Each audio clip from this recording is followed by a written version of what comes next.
it too, if you want, before you put it in the molds. That's something else I need. I want to grab a different kind of mold to show you. Go ahead. You can't see my whole spread, but.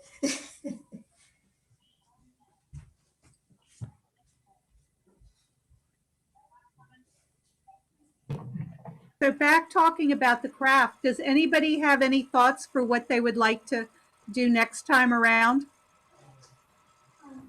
It'll probably be like either a St. Patrick's or a spring or Easter type event. Anybody have any thoughts on what they'd like to learn?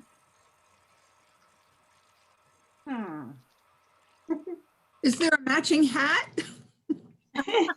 I'm sure there is. That sounds complicated.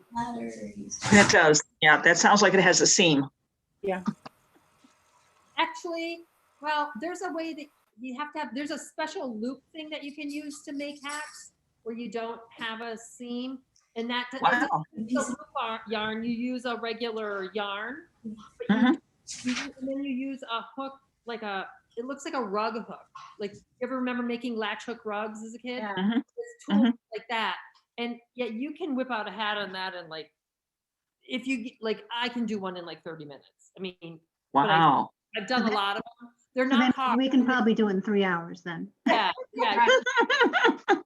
It's kind of the same concept. You loop the yarn around the hooks and then you just transfer loops is all you do. And then it makes, That's why I don't crochet and knit. yeah, I don't know how to crochet, but I do knit. So, but I've done some work for the city of Gaithersburg where they usually have a holiday gift giving event for low income families. And one of it's for the kids. And one of the things they get to go pick is a new hat, scarf and mitten set. So my book club knits hats for them. Oh, cool. That's how we do it. Because it's fast. All right, Dottie, are we ready? Yeah, we're good to go. Okay, so we're going to get started. Tonight, I want to welcome Maureen Ivusic. If any of you don't know her, some of you do know her because she's our awesome Monday morning Tai Chi instructor, which if you haven't tried that, you need to join us. We have a really awesome class, very easy to follow. So, I mean, sometimes I used to think of Tai Chi as being a little bit more complicated in my head. She makes it very easy for anybody at any level to do. So she's also the creator of Chocolate and Chi. She's a certified instructor for Tai Chi for Veterans, which she offers, I think, on Wednesdays. She's a certified fitness trainer and nutrition coach. You guys gonna eat? We can hear you. And now some of us have gotten kits beforehand. So after you see the demonstration, if you're interested, Dottie will post Maureen's website or email address to order those directly from Maureen. Now, I was lucky enough that I also ordered some of her chocolates that she made, and I had a taste before we started. Yeah. Absolutely awesome. Now I want to try some different flavors. So, but absolutely wonderful. So we're going to turn it over to Maureen. We're going to be talking about chocolate, a gift of love. Thank you very much, Melissa. I appreciate that. And thank you, Dottie and Denise and Cora and everybody else I know. It's so good to see everybody. You've pinned me, so I don't have gallery view. I won't force that. But I would like to, if you have any questions, feel free to unmute and to throw any questions out. I don't mind if you want any clarification on anything about anything I'm going to talk about. So as you heard, my company is Chocolate and Chi. It used to be Move Well, Eat Better, because my idea was I wanted people to move well and I wanted them to eat well. But I discovered that eating well does not necessarily mean giving up your favorite treats, especially chocolate. And it's possible to enjoy chocolate every day. I used to have it for breakfast because I use healthy chocolate when I make it, and I put in all really cool superfoods and powders, and you can do the same thing. And a lot of people say chocolate is even a very good weight loss food, which surprises people. It's because it's so nutrient dense and it's high in fat. So if you've ever heard the keto diet, it satisfies your appetite very well. And in doing so, you really don't need to eat as much. You can pack a lot of really good things into a little chocolate, have a bite, and actually get nutrients that your body needs and feel satisfied with that food. So that's what got me into this, finding a way to make the good stuff taste good and be good for you. So in that exploration, and thank you so much for joining me on what I consider a journey, because it's always changing, always learning new things. The chocolate industry is ridiculously crazy behind the scenes, and maybe we'll talk about that. But the reason for that is because the chocolate we had when we were young is not the chocolate that's out there today. So if you had somehow managed to keep and freeze a Hershey's Kiss from 1965 or 1970 and then compare it to a Hershey Kiss now, you would find that they're very different. The texture is different. They're manufactured using a different kind of cocoa that's mixed in, and they're much sweeter.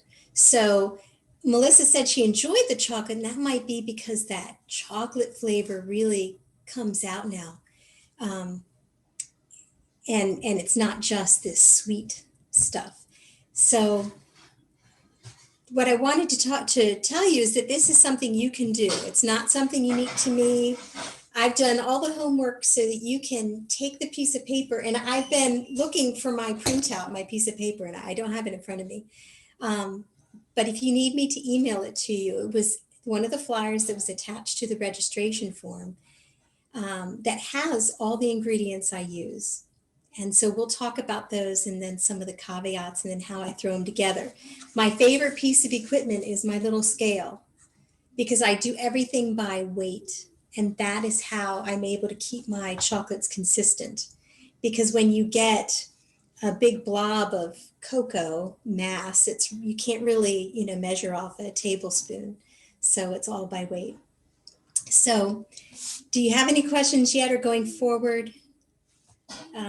Anything that in particular that you want me to cover and be sure I go over? And of course, we'll have Q&A at the end too. Okay. All right. So the cocoa that we buy, the Hershey's Kiss, the Hershey's Candy Bar, the Mars chocolate, the Lindt chocolate, the Ghirardelli, and it almost doesn't matter if you go for the really high end or the lower end. They all have something mixed in called CCN 51, which is just a hybrid cacao. It's really sour, doesn't have the same nutrient profile. They're all mixed into those chocolates. So what I've done is found true cacao, and I make my chocolates from a paste. So I'm sure you've heard of chocolate liqueur, and that's the paste that we use. And I have a couple of different brands I like, and they come mainly, if you find on Amazon, they either come from Ecuador or Peru. I love the Ecuadorian. And my supplier, I just bought a ton, and I looked on the back, it says it's from Peru. So I'm devastated by that. But if you go and look online, you can see where the chocolate's from, and it's fun to even try the different ones and see what they taste like. So I start off with a paste, and I have a couple here. And the reason I choose these is because they're raw. They are dried at a very low temperature, which keeps them, they're not roasted beans. Roasting will kill off the vitamin C and some of the other nutrients.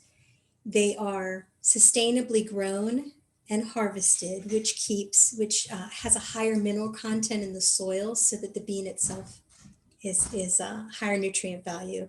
And then they are slowly over time stone ground, which you can buy those things. You can buy a grinder, you can buy the sustainable cacao and make your own, but I just kind of cheat and go straight to this stage. The reason that's also important is because these that are stone ground are free of toxic metals. If you go by that Hershey's Kiss, anybody been to Hershey Park and taken a little tour of Hershey and ridden in a little car? Unfortunately, I did that after I started making chocolates, and I'd say, oh, and look at that. And my kids would just say, shush. But they actually use metal grinding material, and they have found in doing analysis of the chocolate that it actually has metals in the chocolate, just find traces from the grinding process using metal grinders. So that's another reason that I don't eat those. And I'd rather get the stone ground. So we start with cacao paste, and it's not quite that easy. I used to love this brand, which is called Terrasol, until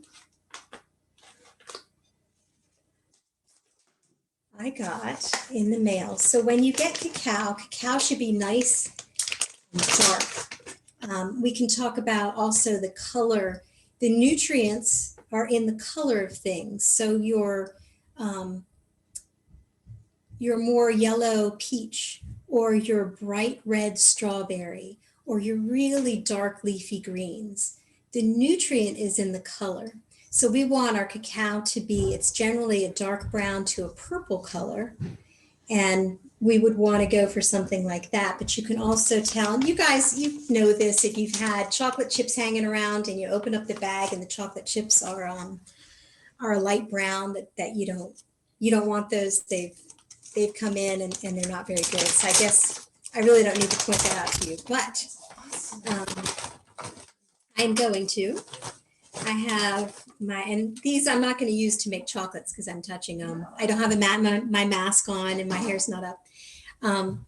But we have a nice chocolate that's come in, that's in pretty good shape, kind of dark, has a nice smell to it. But the same time I got this, Amazon sent me this bag, which does not have as good a scent. And you can see, hopefully, that, I don't know if you can see actually, but the color is very, very pale. And even if I cut through this, it's actually pretty pale all the way through. So the storage of this hasn't been very good. And the supply of these is just a low quality. So you can get a good quality cacao brand that comes in and it has been altered. So you don't know the nutrient content of this. So just be careful. I didn't send this back so that I could compare and show everybody that this is not how it's supposed to look. You want something dark. So you could just send it back and they would accept that because it doesn't look right? Yes, that has gone bad. And Amazon? Yes. Okay. And it's probably due to Amazon's storing their processes. It could be in shipping. I don't know. I'm happy to call Terrasol. They have a lot of really good products that we may touch on that could go in there. But they have, so what the paste is, and again, I'm not sure how much you know and don't know, and I'm a little fuzzy. So I'm going to see if that'll fix that. The cacao paste is when you take the bean. I have beans. Another fun trick is to take the chocolates we make this and then dip the beans in if you like something really dark.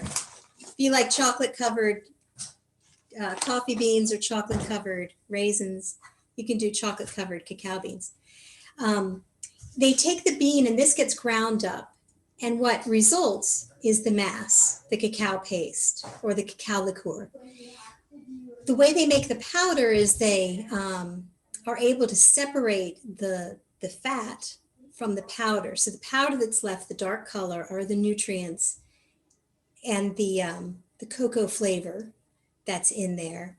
And that's what you get with the cocoa powder. And then what's separated out, when you separate out the fat, you get the cacao butter, which is the, if you ever have white chocolate is just cacao butter mixed with honey or sugar and flavorings. So when you make chocolates, you can use any combination of this If you like something with a less of a strong chocolatey flavor, you can use more butter. You can use powder mixed with the cocoa butter, or you can just use the paste straight up. I combine it because I had somebody tell me they love dark chocolate. So I gave them one made just from the cacao paste, and it was dark. It was like 75% dark. And she made a face at me, and I felt so bad. Like, this is really, truly dark chocolate. But, you know, the dark chocolate you get at the store that's 70% is not the same. So, so you just mix it up and dabble with it and combine between the butter, the paste, which is the whole package. And then somewhere I have powder. I have different powders around here. And then just the powder is just the fat removed, most of it. But the nutrients are still in place because here's the color. So also in my chocolates, once I decide on the cacao that I'm going to use, and we'll measure those in a little bit, and I'll say the recipe as I go, and I'll also send you the recipe. We want to sweeten it. And in my chocolates, I don't use cane sugar because cane sugar is a processed food. It doesn't matter if it's evaporated cane juice or it's Rapadura. Rapadura is the best if you've heard of that. That is literally evaporated, sustainably grown cane juice. But almost anything you see on a package that's a sucralose or a sugar or a turbinado, that's the word I was trying to think of, or even a raw sugar, they're all still a little bit processed. And they also have a different effect on the body. So I choose to use honey or maple syrup, or sometimes I'll use coconut sugar. So dried coconut nectar, because those tend to be less, that particular sugar is less processed. The honey is raw, not processed, and the maple syrup, of course, is made into maple syrup from the sap. But beyond that, there's very little processing and surprisingly high in nutrients. I found one label that actually said it's got these trace minerals and manganese and kind of fun stuff in it that you don't see other places. So I have different kinds of honey that I use. I like really raw honey.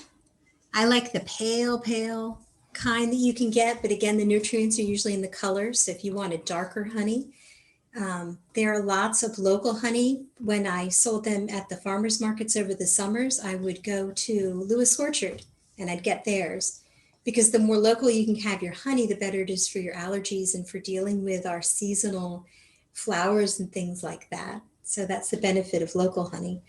But there are other fun things you can use. This organic honey also has royal jelly. This comes from Spain, but I love this because royal jelly is the fruit or the food of the queen bee. Only the queen bee gets to have the royal jelly. And that is what sustains her and nourishes her and helps her to continue the hive. So anything that the bees enjoy is going to be good for us. They say that beekeepers are some of the longest lived people. Maybe it's because of the honey they eat all the time. I don't know. But I use, this is also more liquidy, easier to measure. The really raw honey, if you've ever had it, is very thick, very, very thick. So either of these is a good choice. The maple syrup I managed to leave in the refrigerator, but I'll get that because that's what I'm going to use tonight. And then the maple syrup has a slightly different flavor. Just as the honey is thicker here and the maple syrup is runnier, it's going to create a different chocolate. So the honey tends to be a little chewier, I think. And when I blend it, the small one, thank you so much. I have the best helper in the world. Thank you, sweetie. I appreciate it. Okay, so again, organic. I can't find it anymore. I love grade B because grade B is darker and it's less sweet and it's higher in nutrients. But this is grade A dark. So we have that. But the honey, then both of these, it's just going to have a slightly different texture, slightly different flavor. The honey is sweeter and it's slightly fewer calories for a sweeter flavor. So if chocolate's great, but you don't like it really dark, I would suggest going with a honey sweetener because you can get away with using less. So even if you still use more than the maple syrup, you're probably getting comparable calories for a definitely sweeter flavor. And the only other thing that you need to put in chocolate is salt. Now, I've had a lot of people say I'm on a low salt diet or I don't want salt. Doctor told me not to have salt. And I understand those things. However, cacao has something in it called theobromine, which is a dilator. Coffee has caffeine, and that's a nervous system stimulator. So it stimulates your nervous system, get you going, get you active. Cacao does not have caffeine, or if it does, it's very trace amounts. It has another substance, another compound called theobromine. Theobromine dilates everything. So if you've ever heard asthmatics, when they're having an asthma attack, eating chocolate, very dark chocolate like this, is almost as effective or as effective, depending on the person and the attack, as an inhaler. And that's because when you have chocolate, that theobromine dilates. So it opens your blood vessels, it opens your bronchial tubes, it just opens you up. So people tend to have more energy and feel more energetic because your blood's flowing faster. But in order to temper that, it's also an acidic food. In order to temper that, you need salt. So salt is completely alkaline and it will balance out this reaction in your body to the cacao. So you'll always see all chocolate will have salt. And I always use a sea salt for lots of reasons. And we can talk about salt. You'd be amazed at all the stuff there. I have a really cool salt around here. But someone also asked, well, what about sea salt chocolate? Because that's the new big rage. And another cool thing about salt is that it meshes with the fat and expands the flavor. I don't know if expand is really the right word, but you've probably heard of the marketers who use fat and salt to tease our taste buds and make things more fulfilling. Well, salt does balance out that fat and make a smaller amount give us a little bit bigger flavor. So not only is it important from how our body uses the chocolate to temper that that stimulant, but it also helps with the taste. And if you don't like the taste of salt, it really only takes a little bit, and you shouldn't taste it. If so, I hope I didn't get too happy and put too much in there. But I'm looking for my little cool salt guy. If you want to have that sea salt chocolate, then when you make the chocolate, you put that down and then just sprinkle sea salt crystals, which I have crystals in here, which I can grind up and place on top. Or you can get so fancy with sea salt, it's just ridiculous. This is Icelandic flake salt that I get, or that I used to get, don't now, but that's the structure of it is really fun. It's in little shavings, little flakes that you can just drizzle on top, and then you have your sea salt chocolate. So I just wanted to mention that. So once you have that down, does anybody have any questions at all? We'll go back and revisit these and measure and talk about that. Because once we measure, then we can talk about all the fun, cool stuff that we can go in. I do want to touch really quickly on what about people who are trying to avoid sugar in their diet or who need low calorie. It's not a low calorie food. It's not even a low carb food, even though it's high in fat and has some protein in it. It's actually kind of high in dietary fiber also. But if you're trying to keep sugar out of your diet, honey would be a good way to go because it's been shown not to influence the glycemic index as much, or the effect on your body doesn't raise blood sugar the same way that just straight sugar does. but there are other, I didn't get it out. There are other sweeteners you can use, like a xylitol if you don't mind sugar alcohols. There's a xylitol you can try. There's stevia, which comes in fun flavors. This is English toffee and this is vanilla. And you can use those to sweeten it. The only thing, it slightly affects the consistency of it. And so you just want to check and balance and see if you need to add in other things to make it as the consistency the way you want it. So do you want to, we'll go ahead and throw some together from scratch. You have any questions? I need any information? That's cool. My artist is over there doing her artwork, and this is my artwork.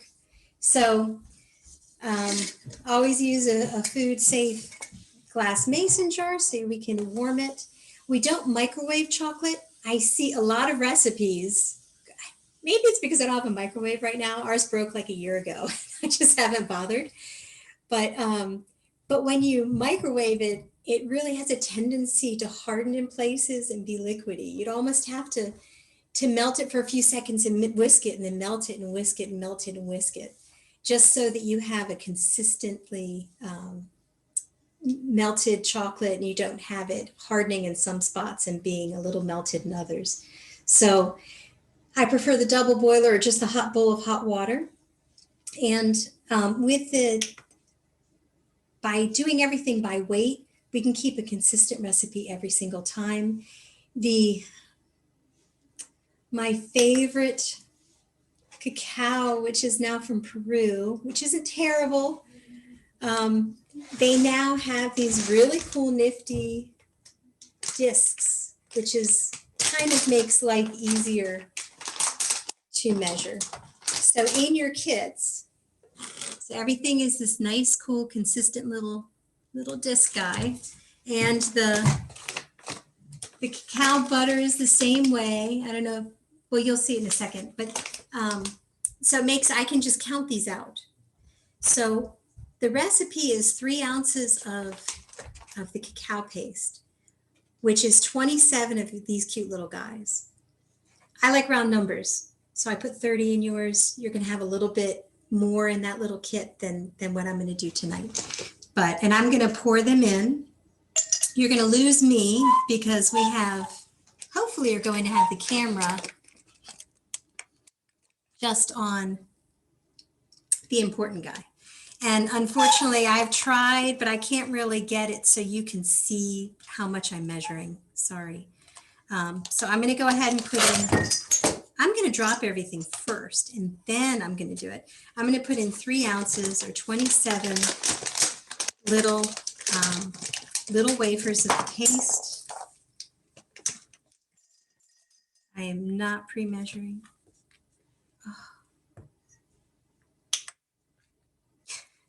I just changed the batteries on this for tonight and it's been acting up. So please work. Yeah, it's not gonna work. All right, we'll do this the fun way. I'm gonna not sell this and I'm gonna just count them in. I'm sorry, you have to watch me count. We can always do it. I can always do less.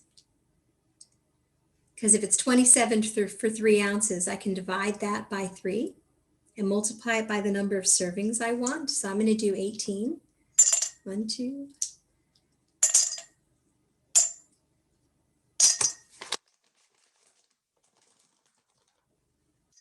That's 12, 13, 14, 15, 16, 17, 18. So I have 18 in there, which is about 2 ounces. Now you would have had 3 ounces. If you're taking notes and you want to know the exact recipe in the kit or just the ratios, this will give you an idea. You can either go with 3 ounces or 2. Then I want to put in some cacao butter. I usually put in 12. So if I divide that by 3 and times it by 2, I'm going to use 8. So I'm going to keep this comparable. 1, 2, 3, 4, 5, 6, 7, 8. And again, this is my personal stash and personal chocolates. The other thing I didn't mention was coconut oil. If you went completely as bare minimum as you can, all you need is cacao powder and coconut oil. And it's about, and of course a sweetener, maybe a cup of powder, half a cup of this, and a quarter cup of sweetener or sweetener to taste. And that's, you can just melt that and whisk that up. That's really quick and easy.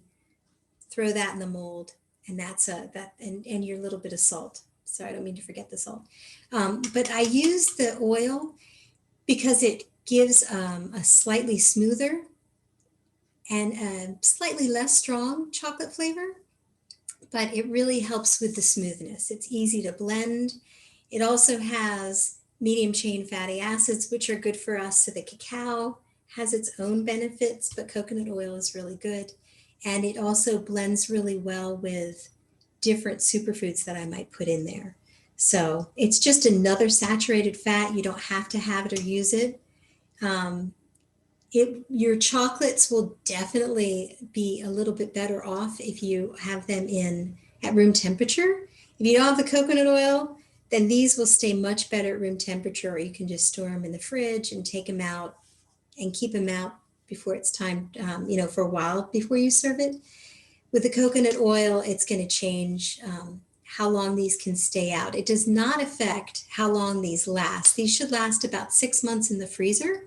And you'll notice over time, the longer they're in the freezer, the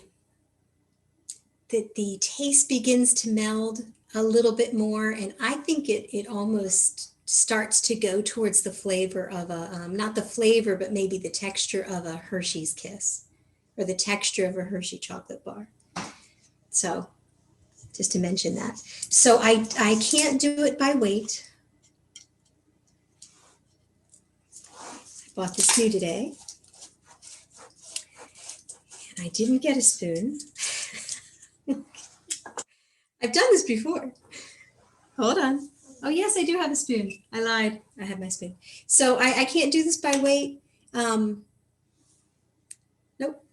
still not working. So it would be about a tablespoon would be what I would use now, and maybe a tablespoon and a half to 2 tablespoons if you don't have a scale and you can't weigh it.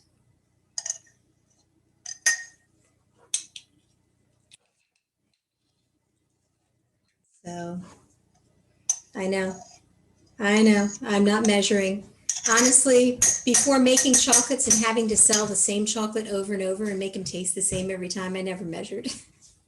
I just kind of threw it together and did a little taste test, and that was good. And now it's consistent. And I like it a little bit smoother, so I might add a little bit more. Set that aside. And then the sweetener, I'm going to use the maple syrup. I really would like to measure this. I know that, and I've given you, some of those who bought a kit, I emailed you the nutritional value, and that can give you an idea of how many grams are in there. And then maybe the measurement. So a quarter cup is 53 grams of sugar. We're using half that. And so it's what? A quarter cup is 4 tablespoons. So half of that would be 2 tablespoons. So if I were just needing to measure, I guess I would do a couple tablespoons. This is not a tablespoon measure.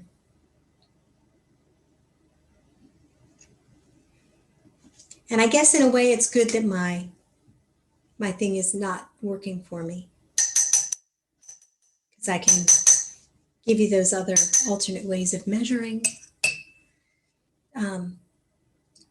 And then my little bit of salt. I have different ways of measuring it. So I usually use Redmond sea salt. I use a sea salt because it's higher in minerals. Himalayan pink salt is good. It might actually have a little bit of iodine in it. So there are lots of different things to do. And it's usually about 1/8 of a teaspoon in the kit you have. I actually have a little measuring thing that says dash, pinch, and smidge. So these kits got a pinch. And if you like the taste of salt, use chunkier salt in there, and then you'll have your flavor. So do you have any questions about just throwing it together? I have one more thing to mention. If you look at a chocolate bar, on the back, it's going to say soy lecithin or some kind of emulsifier. An emulsifier, as you know, I'm sure, if you've done cooking, that just helps bind a liquid to an oil. We really have just oil in here, so I'm not sure why they need an emulsifier, and maybe someone can enlighten me on that. But from my research, I don't see any need, and we don't do soy, so I don't see any need to put an emulsifier in these. They are also not, generally when you make them yourself, they're not sitting at room temperature on a shelf for 6 months. I did this around Halloween and discovered that they actually start making Halloween candy in spring, and they start shipping it. They start shipping it to the stores in the summer when it's hot. Calm down. She doesn't like that. So you've got chocolates that were made in spring being shipped in the heat in the summer to put on the shelves in September to be eaten by kids in October, November. So that may be part of what keeps those chocolates at shelf stable and also keeps them from breaking down. As I said, if these stay in the refrigerator or freezer, they can last 6 months. I've tested that, but the consistency is definitely, it changes over time. And so it might be because I don't use an emulsifier, but I'm assuming you're going to make this, eat them pretty quickly. Mine go very fast. If I let my husband know they're there too, it goes twice as fast. He and I fight over the last piece. So anyway, that's why that's all that's in here. It's all we need. This is chocolate. Now, if we want to be really cool, we can do a lot of other things with it. Do you have any questions before I jump into that? Okay, just Maureen. shout out. I can't see everybody. Okay, Maureen, you didn't have any cacao powder in any of this mix, correct? You just used the cacao paste. Correct. Okay. I have one over here pre-made.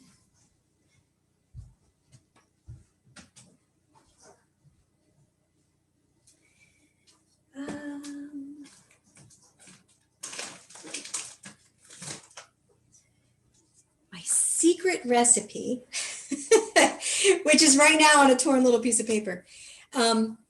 So I usually make it smaller. So here's a honey batch that has a little bit of powder in it, and it just changes the ratio a little bit. So if you wanted to take out some paste and put in some powder, if you want to use a 1/2 cup of powder in there, it just might mean that you're, what powder tends to do, you want to be sure that you melt it so it still melts down in the warm water, which is good. It's still going to mix in.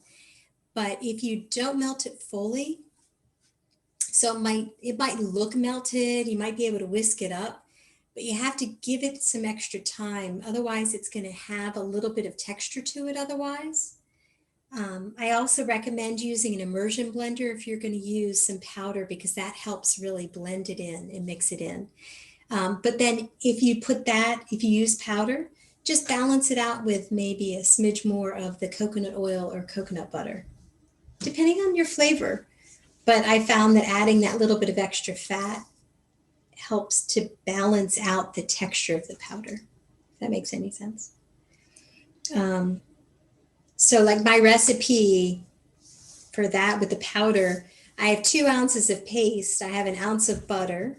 an ounce of cacao butter, an ounce of coconut oil, and then I do a half ounce to an ounce of powder. And then I've got 2.5 to 3 ounces of a sweetener. So I tend to, whatever my chocolate is, whatever that measurement is, I use about the same amount of sweetener or maybe a smidge less. And that's the balance I found. I told you that the person who liked the really dark chocolate who tried these, people tend to like it a little bit sweeter. So that tends to be a good balance. If you have 2 ounces of paste and an ounce of powder, use 3 ounces of a sweetener. Yes. So then what do we do with this? What else can we do? I've told you I used to have breakfast with this. This is my base. This has, I have not done a complete nutrient profile. Like I could send my chocolates in somewhere and they tell me how much vitamin C it has, how much magnesium it has, and manganese and all that stuff. I know that cacao is very high in what they call the ORAC scale. So it's got a lot of antioxidants as long as we melt it at a low temperature. But in order to make it really fun, you can do stuff with it. So like I said, you can add a stevia to balance out the sweetener if you don't want to use so much maple syrup, but you want to have a flavor also, or good old vanilla powder, right? Throw in some vanilla extract if you want the flavor of vanilla. Again, I've got so many ingredients spread across here. I use actual vanilla powder, which again is raw, and it's got a little bit of sweetness to it, and has some nutrients. And I might put that in. It's a very strong flavor. So if you don't want any alcohol, so you don't want to use the vanilla extract, you can use maybe 1/8 of a teaspoon of this vanilla powder. A little bit goes a long way, and you get a strong flavor. I also put in or dust with cinnamon. Cinnamon being very good for blood pressure, for circulatory health. And then it's also really fun if you want to make a pumpkin pie spice type of chocolate, to throw a pumpkin pie spice on or throw in some cinnamon. If you got the berry flavor, I use, I have used just freeze-dried strawberries and freeze-dried blueberries that I've blended up, and that actually works really well. Or I get a berry powder. This is called, it's by Synergy berry powder. It's really hard to see, isn't it? I'm sorry. But this is very high in vitamin C. So if you put a tablespoon of this into the mix, every ounce of chocolate almost is going to have a full serving of your vitamin C. You know, it's an easy way to get your nutrients. I make a breakfast out of it by adding a collagen powder, or you could do a protein powder if you like to make a protein shake in the morning. But you find sometimes you got to run out of the house and you don't have time to make a protein shake. You can put your protein in your chocolate and blend that in and stick that in. It does change the consistency a little bit depending on the powder. It can give it a texture depending on how well it melts. But it's a way of boosting the nutrition so you don't feel like it's just a guilty pleasure. It tastes like a guilty pleasure, but it's also beneficial. And I could go on and on about that. But the more fun stuff, I like to get maple toasted coconut flakes. And so I make, if you like coconut haystacks, it was my favorite when I was a kid. So I'll use the maple or the coconut sugar when I make my chocolates, and then just pile this in and blend that in. And that's a great treat. And then mint. I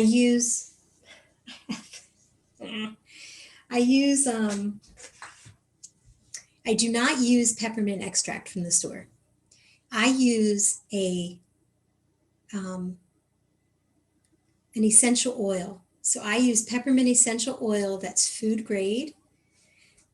It's a tincture. It's just a little bit different from an extract. Extract to me means just putting alcohol. So it's got a very strong peppermint patty flavor. Denise, I don't know if you broke those open. You're the only one who got the mint this time, but they really are peppermint patty tasting this time. So if you like that flavor, it does not take much, maybe a quarter of a teaspoon.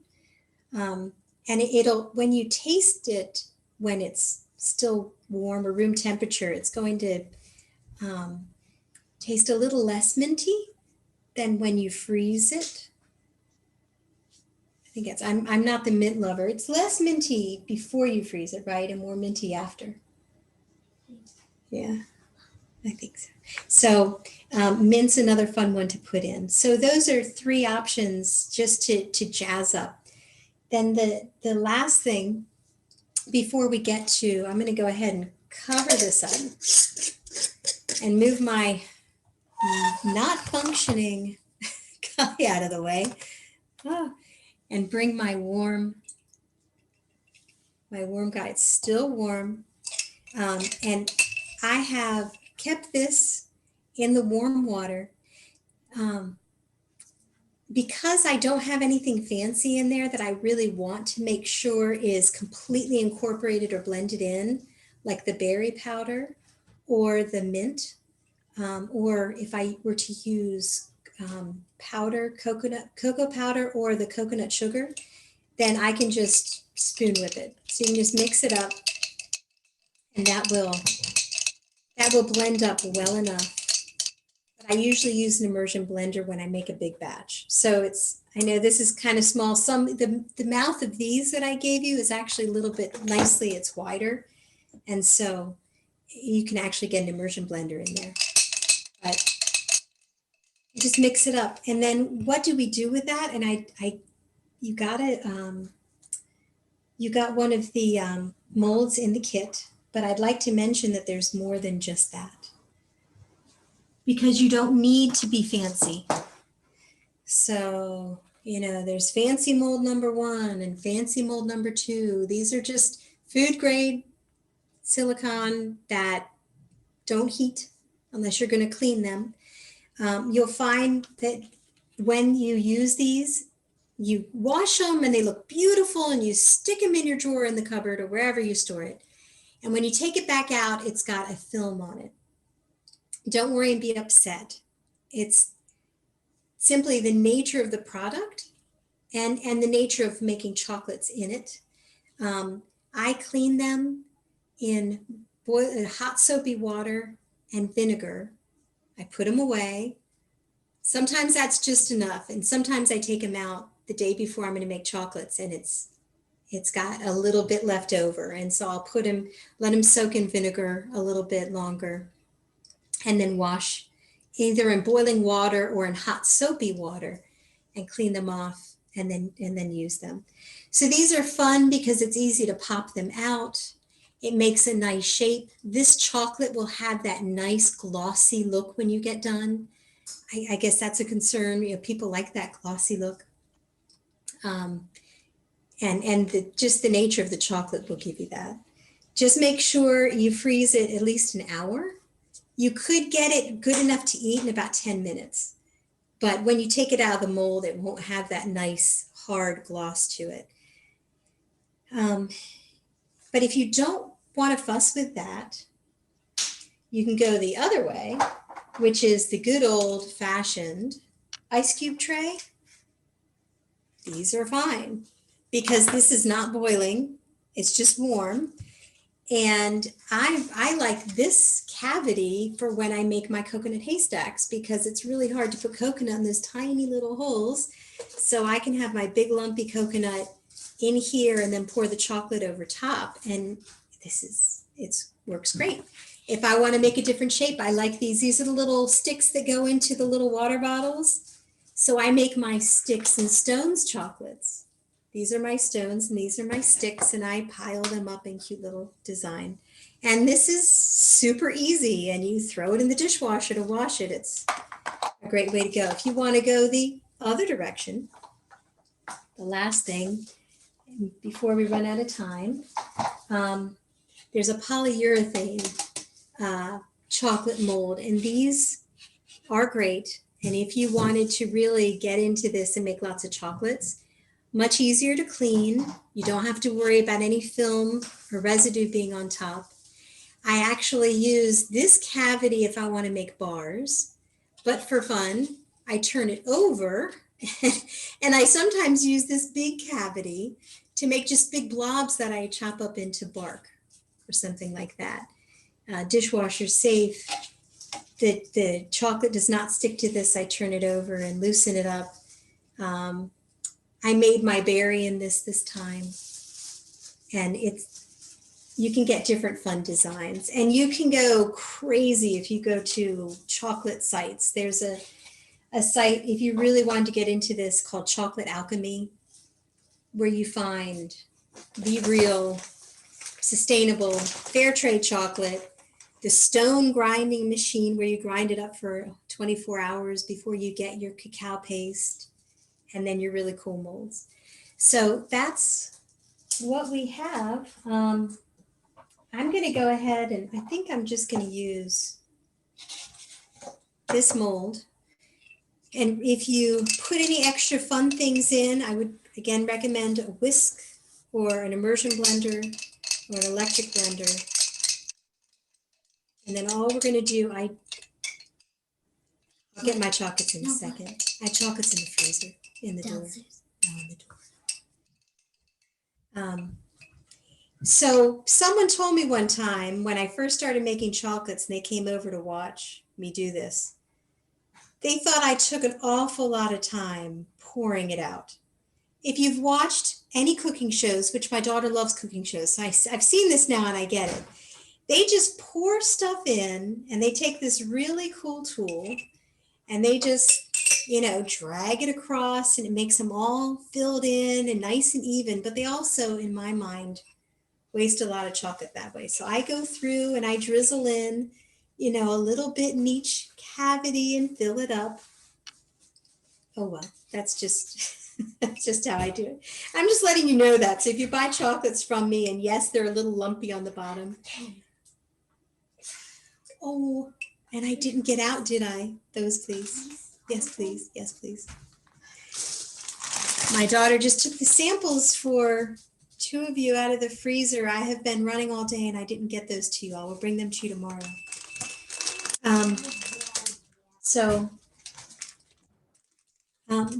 Yours will fill. Oh, can you get the strawberries out? I'm really putting her to work now. I didn't want to take the strawberries out of the fridge early. It's almost Valentine's Day. Check the drawer. One of her favorite things to make. Yes, my daughter Cora, who is extremely helpful. She loves to slice up bananas and drizzle with chocolate and freeze that for a snack.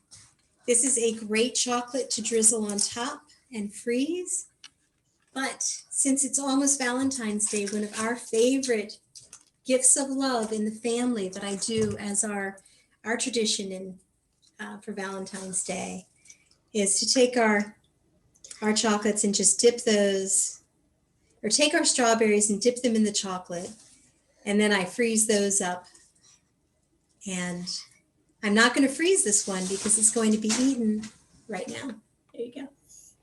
Sure. Okay. So you can tell me how this batch tastes. How did it turn out? Delicious. It's delicious. Okay. So we have a plus. But so you'll have enough to make 1 cavity plus leftover to do fun stuff like coat all your strawberries and put them in the freezer, or slice up the banana and put them in the freezer. Another fun thing is to either top brownie with this or even mix it into the brownies before you bake them for a richer brownie. It's going to make a good fudge. There's just so many things you can do. You can fill a cavity halfway, put some peanut butter in there, fill the cavity the rest of the way. If you want to use the ice cube trays are good for that. Or you can buy the molds. They have them. I have the big Reese's Pieces mold you can do that too. So I did not freeze any in preparation to show you how easy it is to come out, but using this particular mold, and I use them for my berry, the berry in the red pouch.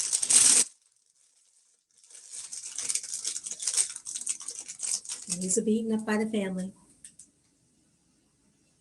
It didn't break beautifully, but you can see the shine on that. And apparently that is the sign of good chocolate. So this one is berry made with the honey. And so if you have, I apologize for not getting back to this several minutes ago, but if you have already melted yours, whisk it up. And the consistency should be, as you saw, it was very easy for me to dip and drip the strawberry. Not yet. Can you wait? She's asking for more.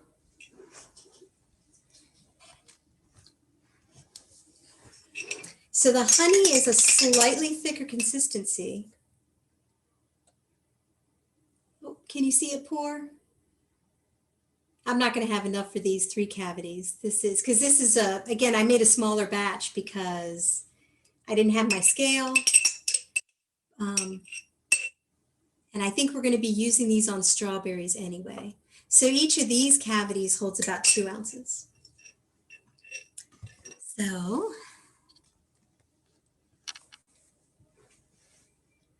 I managed not to get myself into my chocolate. That's a plus. So do you have, that's how I make my own chocolates. That's why I do it. And these are great gifts to give to people. I started this, I mean, I've said a lot of reasons why I've started it, but we've had a lot of cancer in my family, and today happens to be World Cancer Day. And I started this because oftentimes when patients go in for chemotherapy, there are bowls of candies and they use sugar, a glucose mixture for you to drink, and then have your CAT scan to pick up cancer, which shows the connection between cancer cells using sugar. So I was horrified by that. So I started these as a sugar-free chocolate. And that's how I got into it. So that was a while ago. So sugar-free is possible to make and have it taste good, but you can do healthy versions of chocolate that are high nutrient value, delicious, good for you, and you can add in lots of supplement powders or bee pollen. I mean, there's just so many. Once you have this foundation, you can use this as a base for your family and friends. And if you have anybody who has dietary restrictions and can't have sugar, this is a great, using honey is a good start, and then using a sugar-free version is a really good option. Maureen, Yes. so I have a question. So with that mold, it was very easy to pour in, but with these little smaller ones, are you just going to end up making a mess and then eating around the rough edges, or how do you get it to look so nice? I didn't have a problem. Who does just- that? So I usually, with these jars, it's not too hard to pour. If I would suggest, if you make them in the future and you don't want to use the jar, I use a Pyrex measuring cup. Pours very easily. Okay. And I do literally pour, and I have a spoon, and I pour and I stop, and I pour and I stop, and I pour and I stop, and I keep it from dripping.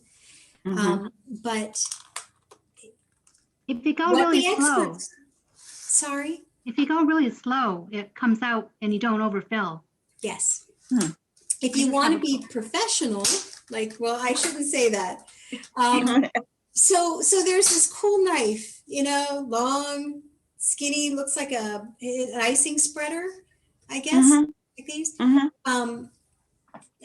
People have told me you just pour them in and then you just spread that on the top, and it does fill them evenly then. makes them very nice on top. But then you do lose some in my mind. I prefer not to do that. So it's a little painstaking. And the molds that you guys got, just this is a little bit higher priced. This mold is $15 maybe just for the mold, I think. Mhm. So And how about freezing strawberries? Does that affect them if you're freezing to get the chocolate? I have one no. It does. In that case, I only do it long enough, like maybe 10 minutes. Okay. And Because then, I'm not trying to freeze the chocolate all the way through. It's just a thin layer, so to be quicker. So then it's enough that it stays on the strawberry without the strawberry getting mushy if you let it thaw. You know, if you let it freeze and thaw, then that's right. not as So you tasty. just transfer it to the refrigerator at that point, or Yes. if you're doing the strawberries? Yes. If you need to save them for later, then yes. Okay. And you can even just stick them straight in the fridge if it's overnight. Okay. That would be okay. But if you're serving something in an hour or two, I would freeze it for 10 minutes and then stick it in the fridge. Sounds like a great idea. Yeah, that's our special Valentine's. I'm That's just gonna say, I use cold strawberries that were in my fridge and the chocolate's already set on them. oh, Yep. okay. Awesome. That too. They were just happy to be. Maureen, you said that you pour it in the mold and then do you leave it sit out for a certain amount of time before you freeze it? How long does it sit out? How long do you freeze it? I put mine in the freezer right away. But Oh, if you forget, it's not a big deal because chocolate can be at room temperature and there's nothing in here that can go bad. Sometimes you might want to tap it. There aren't going to be any air bubbles though. okay. And then how long do you freeze it for? Did you say an hour? An hour That's what I thought. at least. So if you're planning something and you want people to have this after dinner, and you can make it maybe before you make dinner, throw it in the freezer and then make dinner, have dinner, and then they'd be completely ready. Okay. I've tried it early and it you know, they just don't look as good, but they taste just the same. Maureen, I have a question. Have you ever tasted or used ruby chocolate? No. Is Ruby is it a chocolate bar or is it a? No. I'm not exactly sure. There was a recipe at Christmas in the Washington Post that called for ruby chocolate, and I Googled it, and they said that it's now the fourth chocolate. There's white, milk, dark, and ruby, and it's actually red. Okay. So cacao beans are usually purple. Yeah. This is not a great, I have another brand. It's okay. You've been doing so much. You want another strawberry? You can get it for strawberry. It's just next to the fridge. It's got David's picture on it. So when you make the cacao comes out of a pod, and the pod is usually streaked red and purple. And it could be that they're just using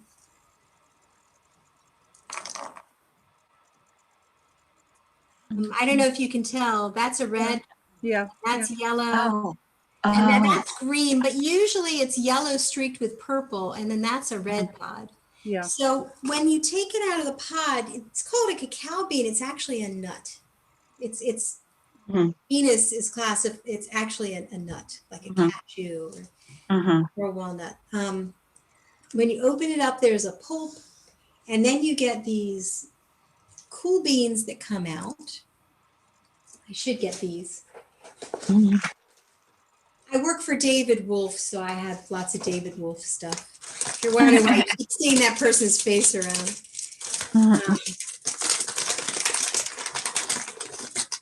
Yeah, these are a little bit different. Okay, so you have this bean. Actual bean. And this is just the husk on the outside. When you crack that husk, they crack this and that husk goes away. And this is going to crumple in my hand. So when they make chocolates, they just, when they grind them, they make the nibs. So you probably have gotten nibs before. The husk goes away and you're left with the pieces. And then, but on the outside, you can see there's a difference between this bean and this one. So this still has, this is still the husk. It's just more of a purple bean. So it could be that the variety of ruby, when it comes out, is more, more colored. And again, the more color it has, the more nutrients it has. And then this, I would grind this up and make, have cacao nibs. And that's another thing, if you really like dark chocolate, you can buy cacao nibs. And this is the first time I tried this. This is like super fair trade if I were to go the whole 9 yards. But you could take this and sprinkle it on top of your chocolates, and then you'd have a little crunch. I also put chia seeds in there. People who like crunchy, I do some cacao nibs, chia seeds, and my coconut crunchies. You know, my toasted coconut makes a really nice crunchy. And if it's a little too dark for someone, I might make the chocolate base sweeter so that the cacao nibs don't scare them off. I put a little bit of ground flax in it, and I can't taste it in the chocolate. Yep, that's a great idea. Another good one. And it makes in that, there you have your cereal. You put oats. Put oats and peanuts and flax and chia. I used to put spirulina in there. That was tough. That was tough to eat. I mean, it's not, I can do it more now than when I first tried, you know, fishy algae tasting chocolate. But if you, it's like the store that puts garlic in everything. You go to the ice cream store and they have garlic ice cream. You think, oh. But anyway, you can dip anything into this. So I like the chocolate covered cacao beans are fun. You can dip anything into it. I'm dipping my finger into it right now. What's the nutritional value of your finger? Right. Somebody asked online if you can use monk fruit. Yes. If you tolerate monk fruit, a lot of times monk fruit will be mixed with erythritol, which is a sugar alcohol. So if you just get straight monk fruit, that's great. If you can do, I'm trying to think of the name, Lakanto is a monk fruit erythritol blend. Just if you've never tried it, try a little bit. I know a lot, I have a reaction to it and I know other people do, but if it's just straight monk fruit, yes, that would be great. And where is that used? As your sweetener or? Yes. Okay. Used as your sweetener. Okay. So you can use, there's this, something called, I searched it up. oh, did you? Yeah. She's researching ruby chocolate. Yeah. Good. There's something that keeps coming in my inbox called Cocoa Bliss. It's this great cocoa powder, and it costs $80 for a bag. Use a tablespoon a day for 30 days. And I'm really? So I finally looked it up today, and it's unique in that they use the traditional drying method of the beans. So they don't roast them in any way. They just sun dry them, which is the traditional South American and Central American way to prepare the beans. They have to be dried in some way. But they dry them and grind them with stone, just like the other. And then she puts in turmeric powder and a little bit of black pepper to help the turmeric get absorbed. She used to use maca, but that's not in there anymore. Oh, I just looked it up. But she puts it's just some superfoods in there. And I'm sure it tastes delicious and it'd be very healthy for you. It's got mesquite in there for a little bit of sweet if you like mesquite flavor. But you can, again, make your own. I also just discovered this really cool cacao powder by Navitas at the store. It's with reishi. So if you know anything about medicinal mushrooms, reishi mushroom is one of the most studied medicinal mushrooms. And it has a lot of health benefits. So if I want to use cacao powder, I can just use this instead of the plain, or I can make my own.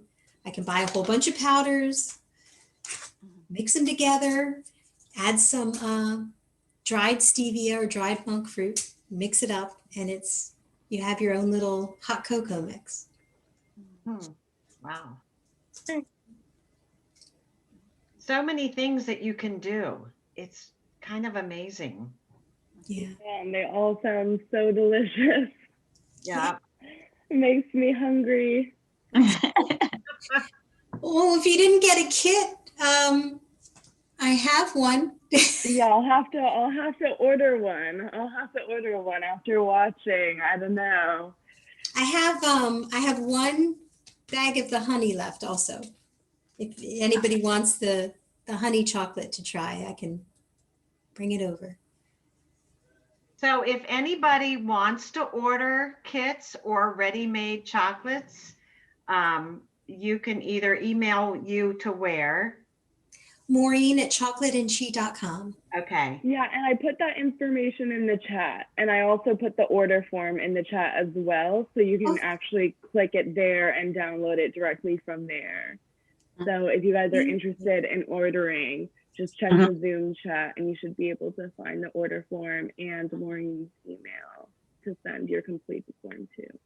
And remember, you only have only 10 days until Valentine's Day. And if you eat up all of this batch, you can get another batch. Believe me, these chocolates here, they'll be gone. Now that I know that I have extra, I feel free to break in and have chocolate. I'm gonna put some almond milk in my container to clean it out. Make myself some chocolate.